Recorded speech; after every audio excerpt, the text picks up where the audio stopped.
poprzednim odcinku wraz z Juanem stworzyliśmy wyjątkową półkę w stylu wiejskim do kuchni, która nadała wnętrzu ciepły i przytulny klimat. Pokazałem też sprytny patent na zakrycie niepotrzebnej dziury w płytkach bez ich skuwania i bez robienia bałaganu. Do tego wspólnie zrobiliśmy galerię obrazów w jednym z pokoi, która całkowicie odmieniła jego charakter. Jeśli jeszcze tego nie widziałeś, koniecznie nadrób zaległości, a teraz zapraszam Was na kolejny etap naszych prac i na odcinek numer 46.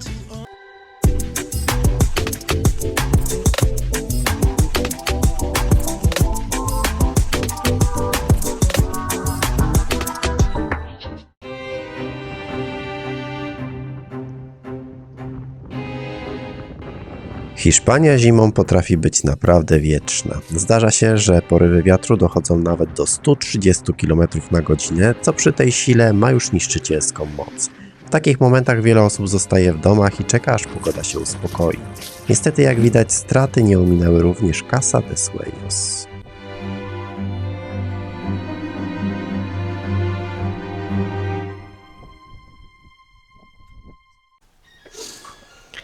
Dzień dobry! Dzień dobry!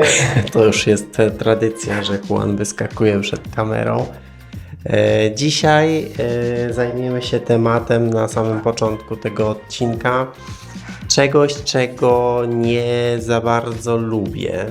Czegoś, czego unikałem jako ognia, czyli zabawy w dokańczanie podłogi płytkami, dlatego że jak obsadziliśmy te piękne drzwi do tej jeszcze niepięknej łazienki, to niestety musiałem wykuć kilka płytek i tak to wygląda.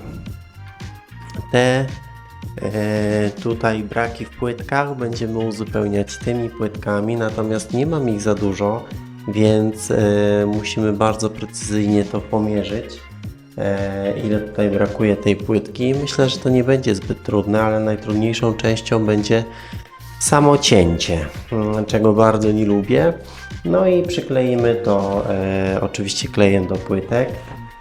Nie będzie to przyklejanie, wiecie, takie super profesjonalne, bo jak widzicie nie jest tu równo, więc będziemy musieli wyrównać te płytki grubością kleju, czego się nie powinno robić i robiło się tak chyba bardzo, bardzo dawno temu.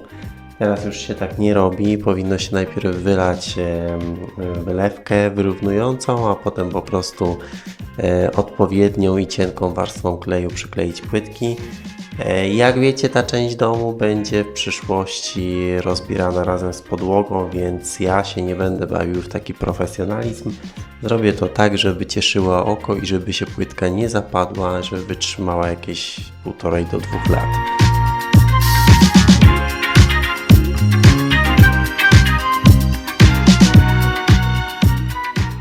¿Qué piensas? No wiesz co? Chcesz porysować? Proszę bardzo.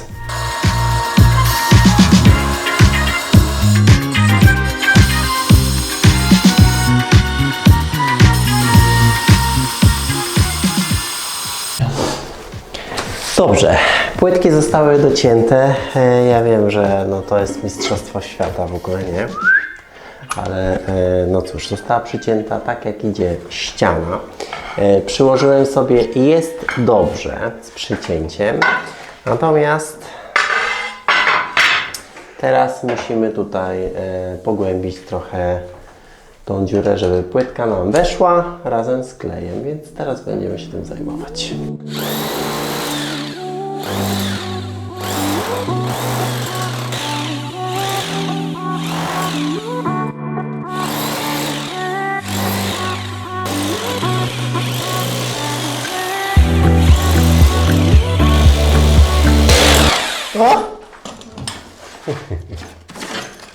Don't worry. Zostały zagruntowane wszystko przez nas, grunt wysechł, nie mam grzebienia do płytek, ale tu no, grzebień raczej by się nie sprawdził, bo tak jak mówiłem, jest bardzo, bardzo nierówna powierzchnia, więc muszę nałożyć tego kleju grubiej. Teraz wszyscy glazurnicy zamykają oczka.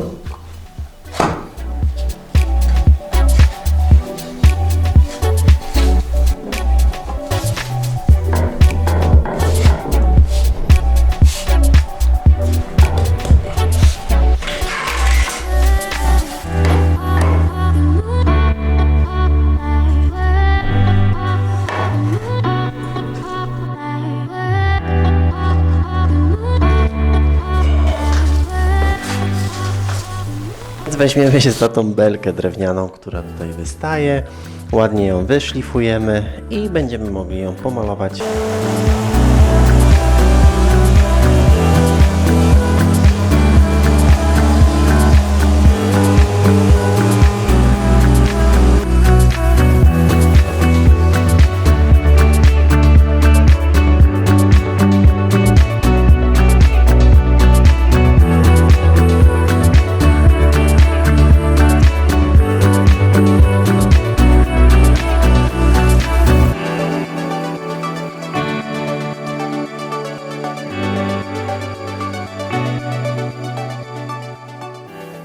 Bueno amigos, mientras que Tomás termina de pintar lo que es el marco de la puerta, yo voy a comenzar a poner el protector en el marco de esta gran ventana, ¿vale? Así que acompañarme que vamos a ponerla, ¿vale?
Kolejny dzień.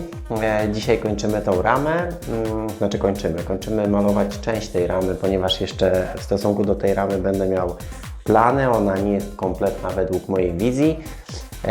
Poproszę Juana, żeby dokończył kolejne 2 warstwy bejcowania, a ja w międzyczasie zacznę przygotowywać ostatni pokój dla gości, który jeszcze nie jest wyremontowany i był moim pierwszym pokojem, w którym nocowałem w tym domu, ponieważ uznałem, że na tamten dzień, kiedy się wprowadzałem, był w najlepszej kondycji, a zaraz zobaczycie, w jakiej jest obecnie.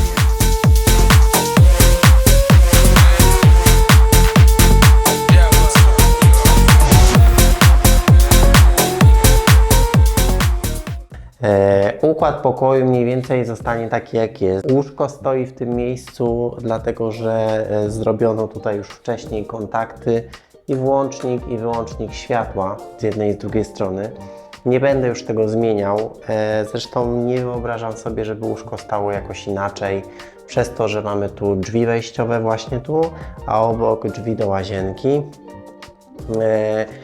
I no taki układ pasuje najlepiej. Najlepiej to jest mały pokój, brakuje tu szafy, brakuje tutaj drugiego stolika nocnego, być może zamienię też ten stolik, który jest tutaj.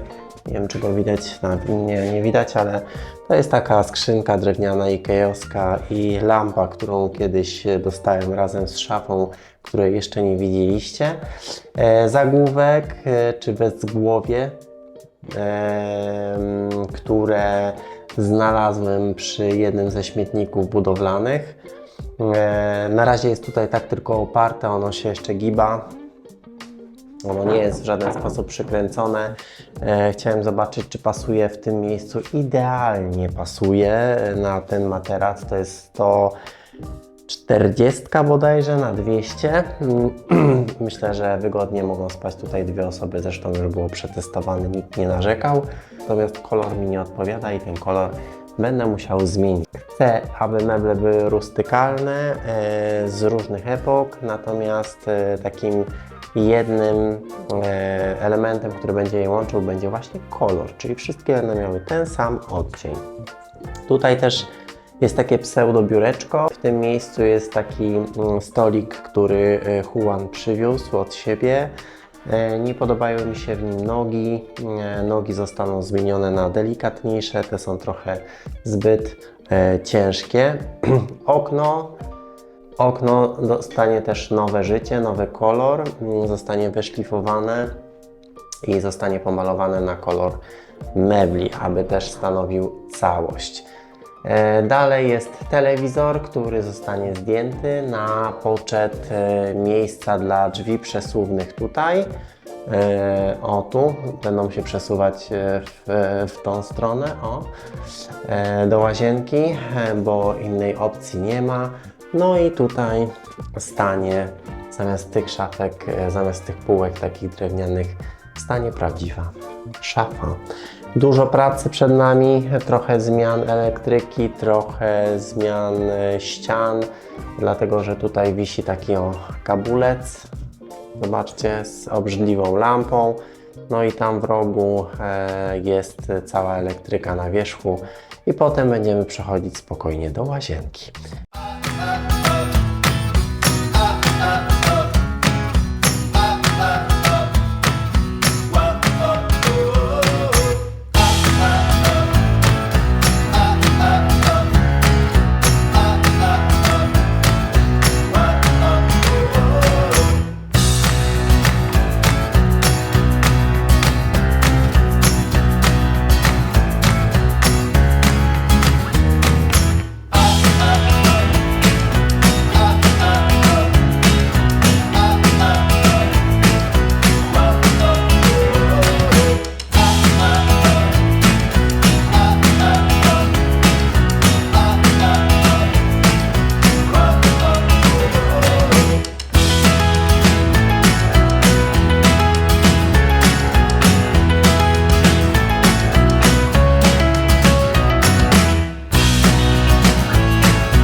No dobrze, to teraz postaram się przyczepić ten jeden mały element do górnej części ramy.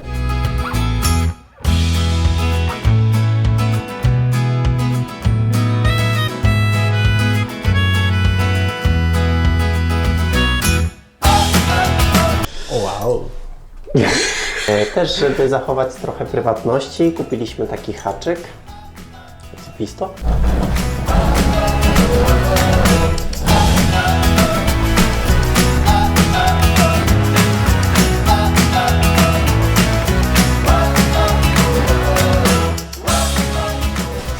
No dobrze, mamy jeszcze takie elementy, które będą pełniły bardziej funkcję dekoracyjną, aczkolwiek spróbujemy te drzwi, które się nie otwierają, jak wiecie, jeszcze przyblokować właśnie takimi reglami. I ten dłuższy, bo jest dłuższy i krótszy, ten dłuższy będzie na dole, a ten krótszy będzie na górze w tym miejscu. I jeszcze muszę trafić takie długie, złote klamki, aby przyczepić tutaj, żeby nam się ładnie to wszystko otwierało, zamykało swobodnie.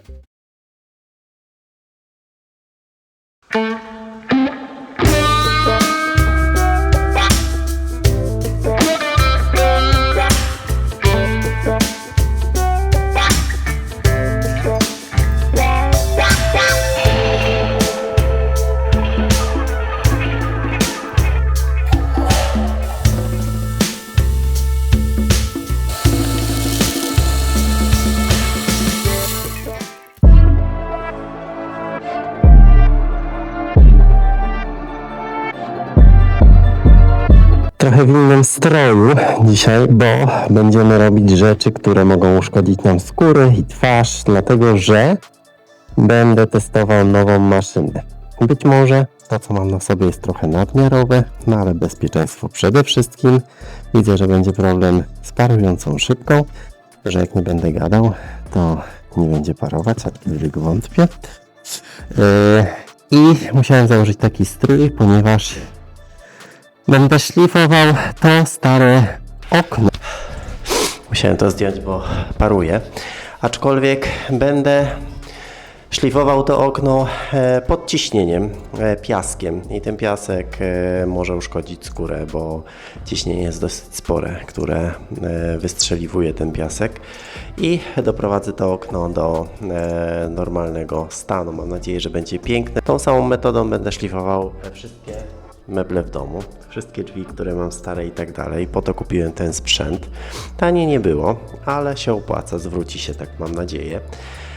Zatem w pierwszej kolejności okno, dlatego że podczas tych prac będzie się trochę kurzyć, ten piasek będzie strzelał wszędzie i nie mogłem zacząć innej pracy, dlatego że ściany będą brudne i ukurzone, więc nie zatynkuję tych ścian, nie zagruntuję, jest to bez sensu, więc pierwsza rzecz to okno.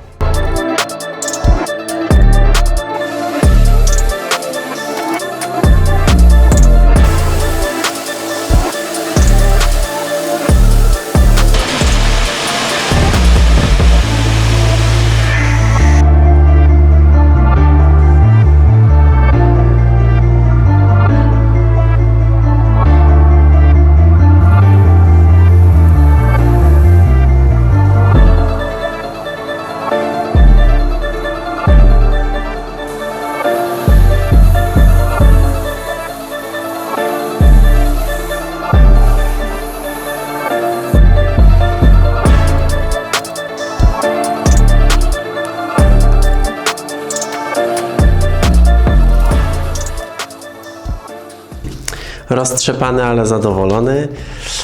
Trochę to trwało. Okazało się, że mój kompresor jest zbyt mały na to, żeby obsłużyć ten sprzęt, czyli piaskarkę, ale dawał radę. Musiałem to robić na raty, musiałem się trochę wspierać też normalnym sprzętem do cyklinowania drewna, ale jestem zadowolony z efektu. Efekt jest tego wart.